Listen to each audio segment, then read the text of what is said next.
You're listening to the Free to Be Mindful podcast, which invites you along on a journey to learn of mindful living, grow in mental health, and inspire through personal growth. In a world where we can often feel much stress and overwhelm, this podcast provides bite-sized tips and real talk conversations, empowering you to embrace mindfulness and nurture your full potential. I'm your host, Vanessa De Jesus Guzman, educator, licensed professional counselor, entrepreneur, and mom. I'm passionate about helping others live life with peace of mind and ease of heart without losing their, here we go. Hi there. Welcome to episode 185 of the Free to Be Mindful podcast. I hope that you're feeling good, looking good, and doing better in this world than you were yesterday. So I hope you're well, regardless of when it is that you've decided to press play on this episode.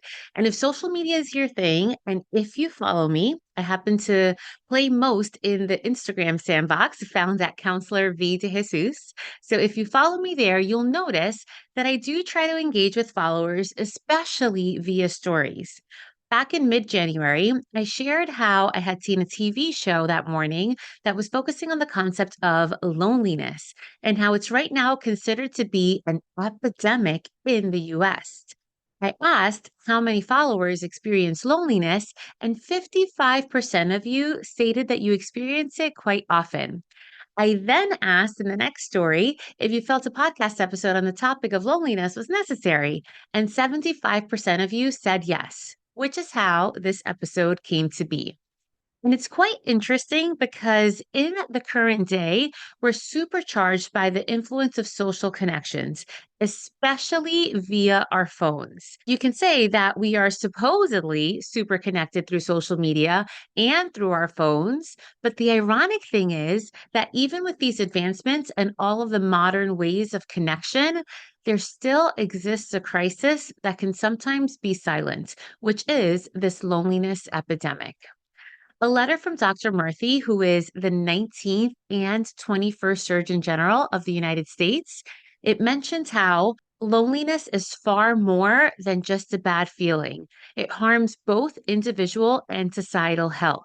It is associated with the greater risk of cardiovascular disease, dementia, stroke, depression, anxiety, and even premature death. He said that the mortality rate of being socially disconnected is similar to that caused by smoking up to 15 cigarettes a day. And even greater than that, it's also associated with obesity and physical inactivity. And I mean, wow, who would have thought that the impacts of loneliness could be so immense? And just through those points, we see how loneliness impacts our mental and our physical health. And it can trigger a negative domino effect in multiple aspects of our lives, whether it is personal, professional, and even social. And I know sometimes when we hear stats like this, we think, or at least I think, well, maybe that's true in other parts of the country, or maybe it impacts one gender more, or maybe that culture more. But my friends, the reality is that the concept of loneliness is so much more common than you think. We've all felt it at some point, right? If we think back to those moments, we might be able to recall our needs not being met or the feeling of struggling to be in tune with others or to be in tune with ourselves and just not being able to reach that. Being fully transparent, there have been times where I myself am surrounded by people, but yet, for whatever the reason, it's still as though I'm in a room by myself or in time and space where it's just me, myself, and I by myself. And in speaking, you may have caught that I said for whatever reason, but the facts are that there can be specific causes to loneliness. Unfortunately, we've all experienced the pandemic pushed this concept of isolation much farther than where it ever was, making it so much harder to see people and get back into the norm. That took a really long time. There's also personal loneliness, which are battles or hardships that make us feel alienated from loved ones. I'm sure you can all think back to a tough moment in life where perhaps you were going through something and maybe you felt trapped or maybe you felt separated from others. And when this happens, it's easy for us to slip into the mentality of wanting to go through things all alone or just the feeling of being lost or even misunderstood. Then there's also technologically induced loneliness. And for the sake of wanting to reach more connections, we can then spend more time on social media or just have more screen time in general, which sounds like it makes sense. But then this has the counter effect and can change our in person experience and connections, making it more difficult to foster these nurtured connections in real life. There's also generational loneliness, which is super interesting. There was a study in Fortune Well, which demonstrated how loneliness affected Gen X, which is the ages 44 to 59, at 31%, and boomers at 19%. Gen Z, which is the ages of 12 to 27, and millennials, which are ages 28 to 43, these two age groups identified as the most lonely at 38 and 37%, respectively. There are also socioeconomic status factors which play a part in the feelings of loneliness as well. The unemployed are twice as likely to be more lonely than those not seeking work, while higher income Americans are more likely to be lonely than lower income Americans. And this may be true because when your focus in life is the lowest level of Maslow's hierarchy of needs, and you're trying to just put food on the table and have a roof over your head, you don't have the space for loneliness because you may just be trying to survive. Our identities, our possessions, and experience can also lead us to experience loneliness. There's also societal loneliness, which means having a lack of support or community. Think about it. Not having anyone to share passions, ideals, stories, and memories with. That's hard. Not knowing who to turn to for certain things, not knowing who or when a connection is truly worth your time or worth your energy and something that is meant to be nourished. This can be a really lonely place and space to live in. And there's safety loneliness, which is a form of displaced comfort. Sometimes holding on to the concept of loneliness can turn into a defense mechanism, meaning that your brain goes into safety mode and just gets comfortable with the idea of keeping people away. And therapy can definitely help with this. Know that loneliness can root from a variety of factors, whether it be intentional or unintentional, and sometimes it can exist from things out of our control. But when we recognize some of these triggers, we can find some healthy ways to work on it because it matters. And you may ask yourself, well, why does it matter so? Well, of course, feeling lonely isn't fun and it impacts us physically and mentally. So, physically, the concept of loneliness, as we heard before, can impact our blood pressure. It can give us sleep problems, a decreased ability to deal with the stressors of daily life, and it can reduce the body's ability to handle inflammation, leading to conditions such as osteosclerosis, rheumatoid arthritis, and tendinitis, as well as a weakened immune system. Researchers have yet to identify the exact ways that these problems occur, but they know that loneliness seems to make them all worse. And then mentally, emotionally, we may know these exist because perhaps at some point or another in life, we may have felt these ourselves.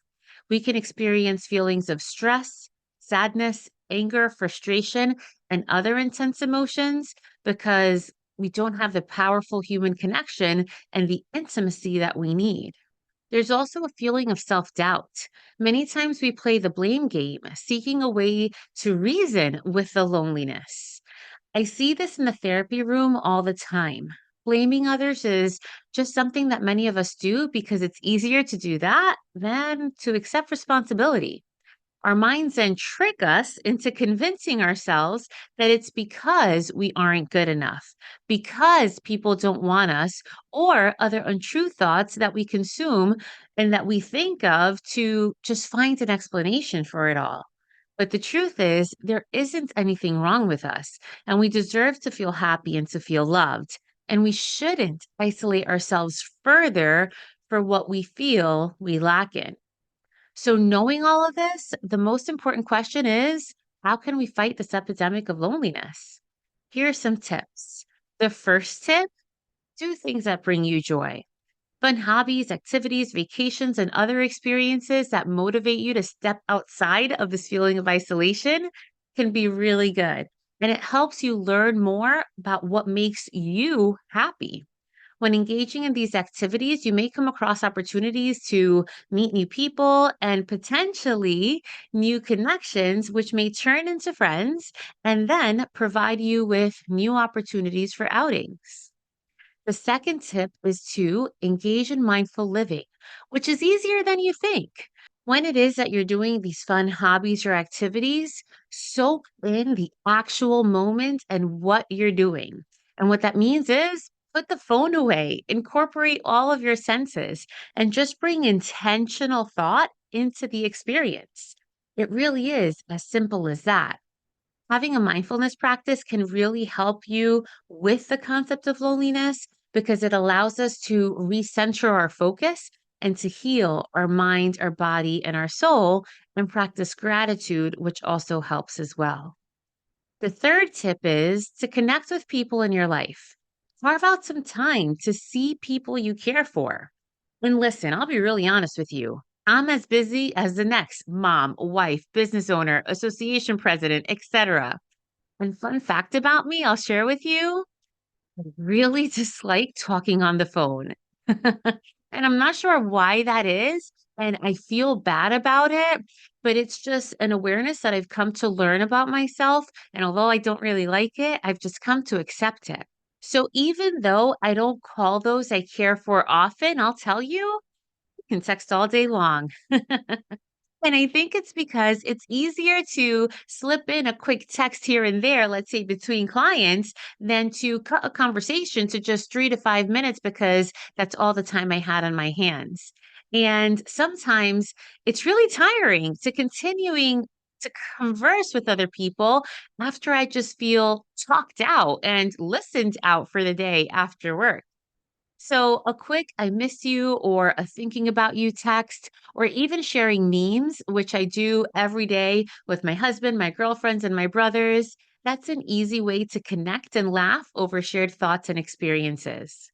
And here's a bonus tip for you all, take chances and broaden your horizons. Speaking from experience, it can be really easy to stay in our everyday routine and not have to think about doing anything new because the brain just functions on autopilot. However, imagine the outcome if you just took a chance. And it can be really hard to make new friends or date someone new, especially if you move to a new area or you feel that you're more on the introverted side of things. Or maybe you just don't have the means to meet people like you did before. With workplaces becoming remote or after graduating college, you're not always in situations where you can just walk out of your door or walk out of your office and become best friends with someone new. Knowing this is helpful because then we can adapt as to how we use social media and instead become more intentional with the relationships that we want to foster. For example, we can find an online community that perhaps relates to our backgrounds or passions, or sending someone a message to have a coffee date, or seeking an organization or a cause that we believe in, and then we can meet people that way. And my friends, I'll share with you that while I share these tips, please note that I realize that sometimes these don't address how much loneliness can impact our mental state. And if trying out these ideas don't bring you to a better mental state or closer to feeling more comfortable with life itself, it may be time to reach out to a licensed therapist. You can also call or text the crisis hotline at 988 anytime, any day if you're having intense sad thoughts or thoughts of harming yourself.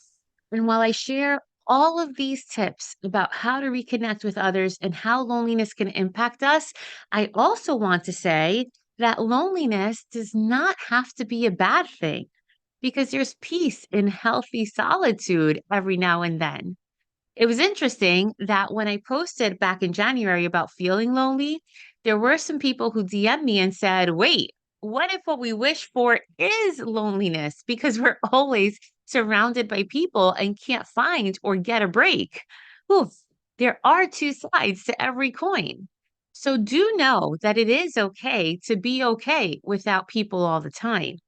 And remember that we are whole as an individual, and we don't necessarily need someone else to complete us or to find happiness in what we want. It's in this special solo time that we can learn more about ourselves and more about the simplicities and complexities of our own desires, of our own needs, and hopefully use that as a foundation for growth.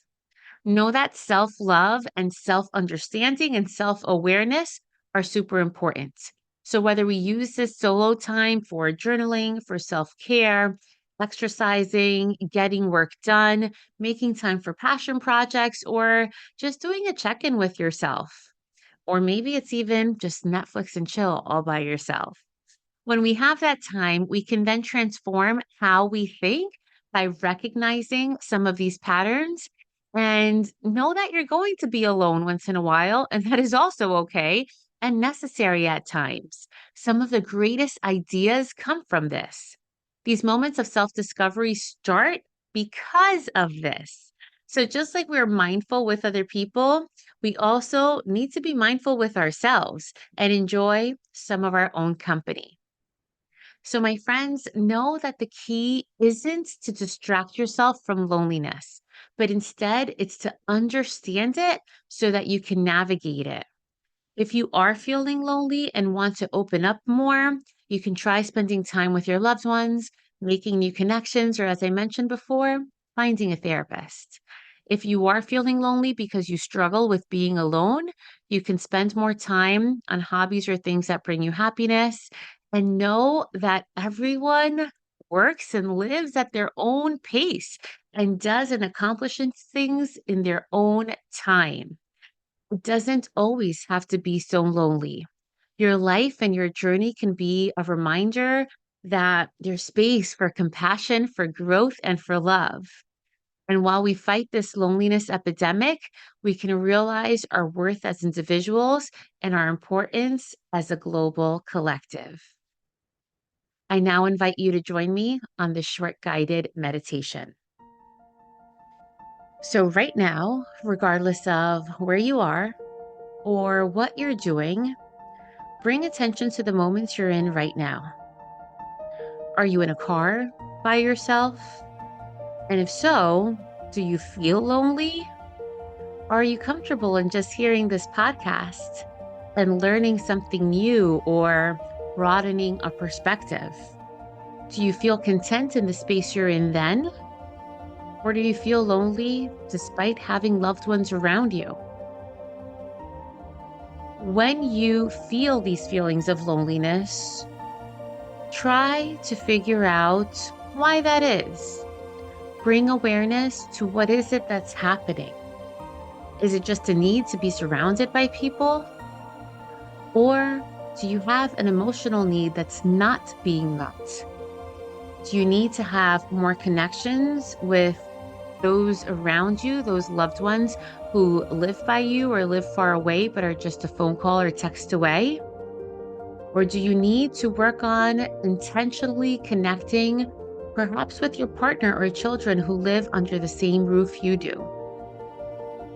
Think about one action item that you can take today, something simple that isn't going to be perceived as a big to do, but instead as I can do this small thing in the sake and in the name of just fostering positive, stable, and long lasting connections with people, even with the people you live with. Sometimes it's not enough to just share space, share the same roof or the same bedroom. Sometimes you need to do more. So take this moment to think about what is one simple thing you can do in order to continue to nurture these relationships and watch them grow through time. Thank you for listening in. And as always, remember, in a world where you are free to be anything that you want to be, you are always free to be mindful. Catch you next week.